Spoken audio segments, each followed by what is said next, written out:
Hi friends, welcome to Law Chat 101. This is Girija, your legal BFF. I am so happy to be with you here today. On today's episode, I'm actually going to be sharing with you my schedule hacks. How do I get things done? How do I manage and organize my life? Because quite frankly, I'm wearing a lot of hats and I'm sure you are too. I am a mom, I'm a business owner of multiple businesses. I just started something new as well. I have a podcast and I'm managing the house also and the kids' schedules as well. So here are some of my tricks. It's everything that I have learned from coaches, from going to masterminds, from talking to other business owners, but then also just really leaning into my family and my support system as well. So join me today as I share with you some of my hacks and secrets on how to stay organized. Before we get started, I always have to give my disclaimer that the information that I am sharing is for informational and educational purposes only. And if you do need to see or get professional advice, please go to the nearest professional next to you or around you. And number two is that if this is helpful to you, please share this with other people because it will be helpful to them too. We must share because that is sharing and caring and showing the love to our peers and our community. So please tag me, GBP Law or Law Chat with Girija, and share these episodes so that others can benefit just like you are. Okay, let's get started. So I get this question a lot, and I'm sure some of you also might get this question, is how do you do it all? This is actually a very common question because like you, I'm also not just sitting here creating podcast episodes for my podcast channel or for my YouTube. I'm actually doing so many more things behind the scene. I have a law practice. I have an online business system that I have. I also have this podcast. I'm also a mom and doing mom duties, including being part of the PTO board and also part of other organizations around town. And I just started a whole new program that is not legally related at all, but all about entrepreneurship and children. And so there's a lot going on my table and in my life, but I have basically managed to figure out a system that works for me. Now, not all the time is this something that is working. It's always something that is going to be evolving as things evolve in life and as the seasons change in your life also. So flexibility is key. Being fluid is key also, and having tenacity is key as well. Because if you get too militant about your schedule, life can become really tough. So one of the best things that I have learned from my coach, Lonnie Jackson, who I am going to be tagging in the show notes, is that zoom out and look at the things that you are doing in life. What are the things that are serving you and serving the purpose that you want to live intentionally? And what are the things that are just not adding to that? And just zoom out and think about that. And then when you're looking at your schedule for the week or for the month, think about how many hours do you want to be working on specific parts of your life. So for example, in my business, how many hours do I want to be working as a lawyer, like real lawyer tasks, right? Working in my business, working on my client work. How many hours do I need to dedicate in a week in order to make sure I am working for my clients, getting the work done, and also moving that needle for my business and for my clients? And then alongside that, for your contract buddy, how many hours a week or a month do I need to be working on this business in order for the needle to move forward? And then also for other meetings that I have that are maybe not related to business, but are related to other things that I've involved myself in, how many hours a week am I dedicating to that? And how many do I want to dedicate to that? So these are all things that you need to think about. It takes like maybe 2 hours to sit down and really think about this stuff, but it's really so liberating when you figure this out. You figure out how many hours you're actually wanting to put into certain tasks or certain projects or certain aspects of your life. And then you look at your calendar and you're saying, okay, got this. So Monday, Tuesday, Wednesday, Thursday, Friday, Saturday, Sunday. What are the days that I'm working on certain projects? So it's project A, or maybe it's your business A. These are the days I'm working on business A. These are the days I'm doing B. These are the days I'm doing C. And how many hours are you putting into that? And it's important to know how many hours you're putting in so that we can take an inventory of our hours and an audit of our time as well. It's really helpful because sometimes we think we're doing all this stuff, but in reality, we're actually wasting more time than being productive. Now, I'm not saying that every single hour of your day needs to be filled with a task. In fact, some of the hours need to be intentionally placed as rest or as self-time, like, where I'm indulging in myself, whether it's a massage or for a walk, or whether it is just chilling out and watching Netflix, just whatever. But during the day, or if you want to schedule throughout the day into the evening time, how is that day looking for you? And include rest time. Include time also where it requires you to drive from point A to point B, so you're not crunching all of your schedule in such a way where it's stressful. Because at the end of the day, if you set up a schedule that becomes stressful and unachievable, you're setting yourself up for failure. You're setting yourself up for disappointment, and you're setting yourself up for a lot of unnecessary and avoidable guilt. So don't do that. Zoom out, look at the big picture, get yourself some calendars. I have Kat Schmoyer's calendars back here. They're actually on my wall. This is the bigger version. I have some smaller versions on my wall over here. Maybe if I twist it around a little bit, there you go.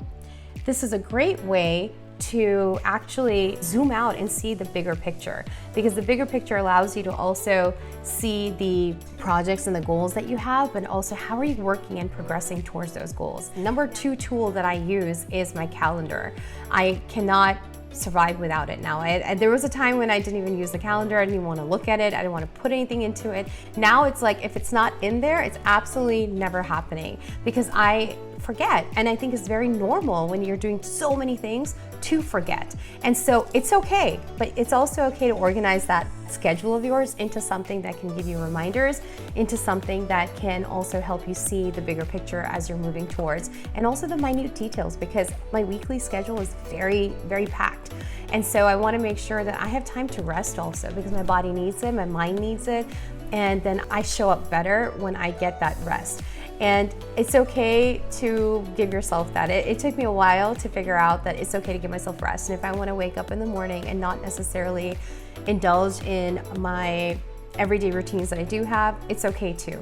And just listening to the body and tuning into it can be really helpful as well. So when we're zooming out, look at how many hours you want to work on different projects, and then how are you going to be placing those projects throughout the week or throughout the month. So for example, my client work is a weekly thing that I'm doing. My client meetings are a weekly thing that I'm doing. Recording these is a weekly thing that I'm doing, that every Wednesday is my recording day. I record episodes, I record also Law Chats and Law Chat 101. So this is what I'm doing on Wednesdays. I might have a client meeting on a Wednesday, or might have another meeting that is work related, or mastermind meetings. And you have those standing meetings throughout the week. And so you can just kind of plug them in. And also see, are they necessary? Are you necessary to be present in that meeting? Not always are you necessary, and it's okay to step away and say, you know what, give me a recap team. I'll get that recap from you, because I don't need to be here. You got it under control. And so when you're looking at the bigger picture, you're allowing yourself the ability to put in what you need to put in, and then also the grace to step out and step away and take that time and put into something else that requires your time and your attention at that point. And some great ways to look at that is, again, from Lonnie, is what are you doing now, what are you doing later, and what are you doing never? These are 3 little buckets that you can have, and easily to plop it in and see what you want. Another tool that I use is Trello. Trello is amazing to organize your teams, amazing to organize your list and your to-dos and your projects. I just love Trello. I love the drag drop and all of those features that it has. It's easy to use and it's free. You don't have to pay for it, which is the most fantastic part of Trello. And so use it. Use schedulers out there too. If you're looking to try and do social media and you don't want to outsource it yet, batch that work. So put it into your calendar, like once a month, I'm going to be working on social media and getting it all done, batching that work out. So dedicate that one day to that. So for me, I batch my stuff. For your contract buddy, I'll batch that up, because I don't want to work on that on a weekly basis, but I don't mind working on that on a monthly basis, maybe once or twice a month, and taking that time away from something else and putting it into your contract buddy.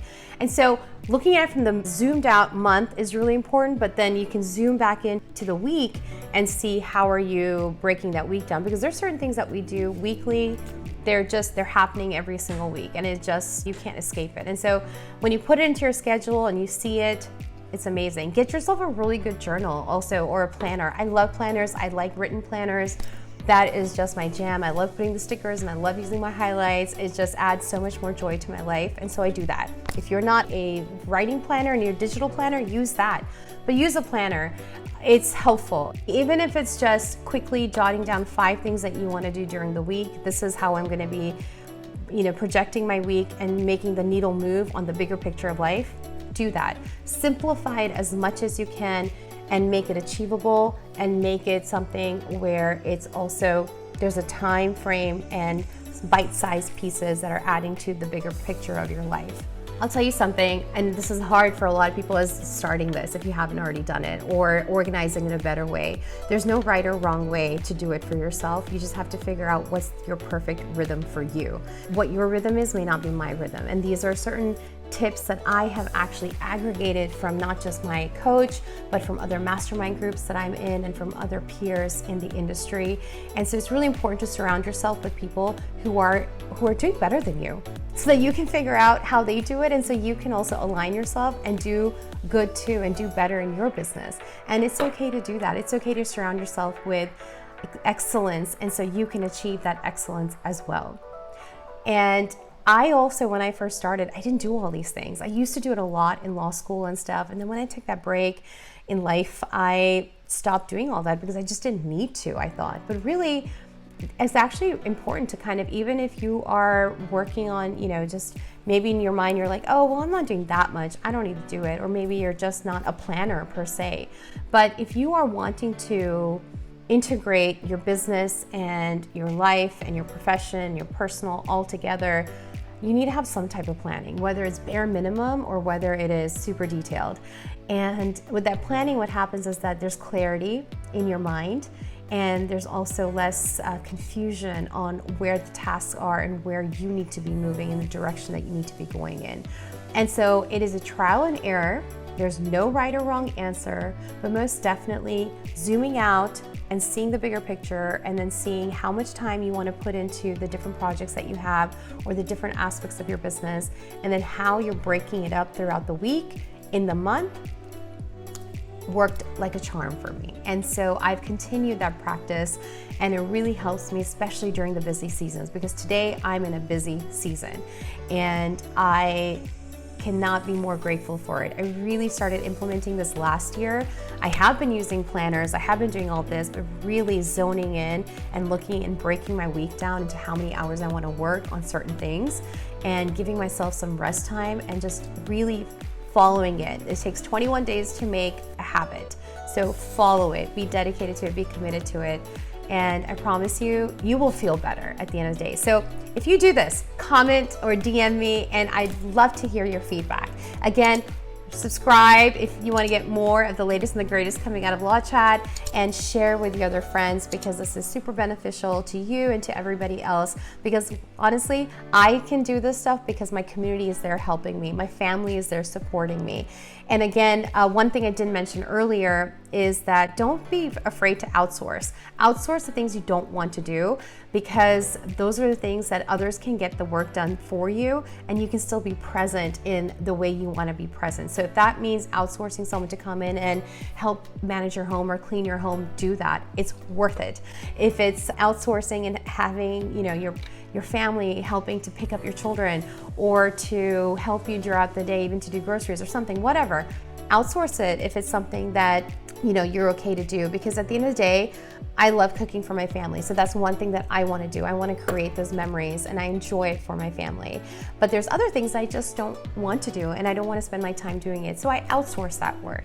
And so there's no shame in that game. Don't let anyone make you feel bad about it, because as a busy woman, a busy mom, as a busy entrepreneur, and all the other hats that you're wearing, you have to do what works best for you.